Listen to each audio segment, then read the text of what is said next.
Yes, Do you feel you very are. sad when they get adopted? No, I'm happy. You happy? The first thing I'm happy for is because I know I found the right family.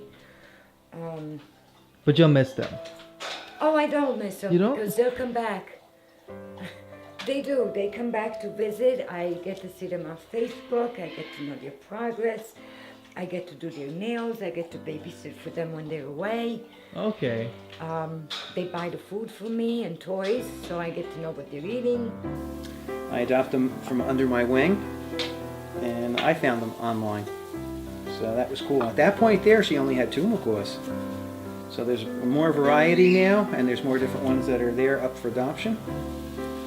And like I said, everybody has their own little temperament with them, but usually, if you care enough about them and spend the time with them, they can change. But Yeah. I love these birds like they're my To own death. kids. I never part with him. Never.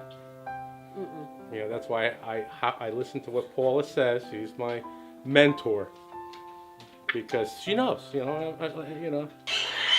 They used to best